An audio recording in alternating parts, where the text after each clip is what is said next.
everybody, it's Blake with Channel Android, and in this video we are going to do a quick look at first impressions of the Motorola Droid Bionic.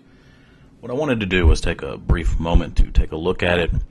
I was going to do an unboxing, but, well, let's just say the video of the unboxing didn't pan out.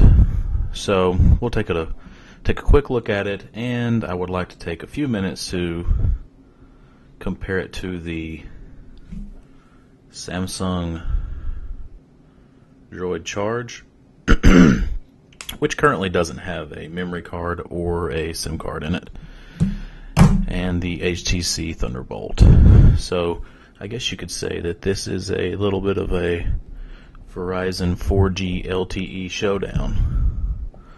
Okay, first off, let's get it back on. I like what I've seen so far in the first day with the device. It feels really nice and snappy. In the past, I have not been a fan of the Motorola devices that I've used. They've always felt like they just had a little bit of molasses on top of their user interface. I believe that blur was the cause of that, and we are using a new blur on the Bionic, and it seems to run a lot snappier. Of course, it doesn't hurt that this is the first dual-core LTE device to come from Verizon. It's pretty responsive. If you know what you're looking at here, you'll notice that I'm actually not using the blur launcher. I'm using Go Launcher EX, and this is actually the device that I've rooted it, and I've already gotten rid of some of the crap apps that come on the device straight from Verizon. But overall, I like the device. It feels really nice in the hand. I like the weight. It doesn't feel as light as the Droid Charge, and it's not as heavy as the Thunderbolt. I feel like it's a pretty good central point on weight. We have, of course, on the side here, we have our micro USB and micro HDMI. I don't really use the micro HDMI port on any device, but it's there. The back of the device has a nice soft touch feel to it, and we've got the camera and the speaker up there, as well as a microphone. Is that? I can't even remember now. That might have something to do with the camera. Anyway, the power button is something that I always look at on these devices. It's kind of strange. It sits on top here, and there's a little bit of wiggle. You can, if you play with it, you can feel it wiggling, and it's not doing anything. And it may be that I'm just not used to the location, because the Thunderbolt has it on the opposite side of the phone, on the top, and then of course the Charge actually has it on the side of the phone. So maybe with a little time I'll get used to that and it won't bother me. The capacitive buttons are fine. There's nothing really much to say there. So yeah, I mean, it's an Android device. It runs really well. If you want to compare the sizes, none of these devices that I have are actually running stock software. They're all, well, this is stock, but it's rooted. The other two are running some custom ROMs. But if you want to look at the size of the device, it is a little bit thinner than the Charge.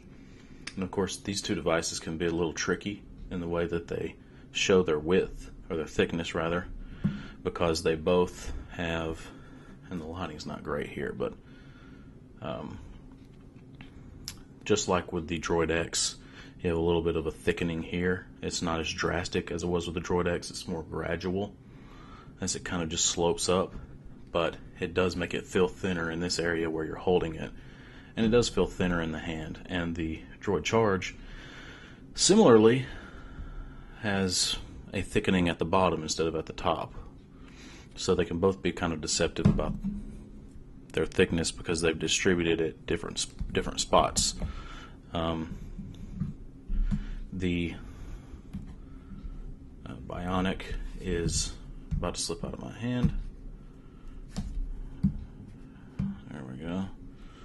So if you look at the height, let's try and get that over a little bit.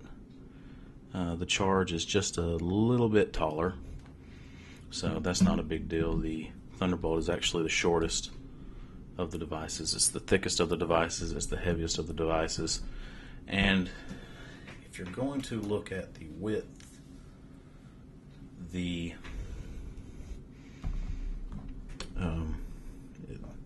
looks like the width is about the same on these devices. It may be a little bit, the charge may be the width-wise, the widest of the devices.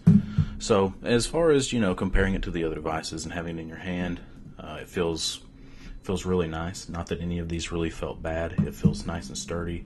The build quality may be a little bit better than what we've seen on the Thunderbolt. And as far as the user interface, just kind of pulling it out of the box, the stock user interface was, the Thunderbolt was really snappy. The charge was not so much. And this is right there with the Thunderbolt. I think it's probably a little bit snappier, but it's been a while since I've used the stock Thunderbolt user interface. And yeah, there's a lot to like about this phone. And with a little bit more time using it and some more in-depth looks at it, I will provide you with a review on our website at channelandroid.com in the near future. So come on over to channelandroid.com and visit us, and be sure to check out our podcasts, which normally air on Tuesday nights. You can find them live at live.channelandroid.com, and over on the site we have plenty of information there on how to subscribe to the podcasts. Thanks for watching.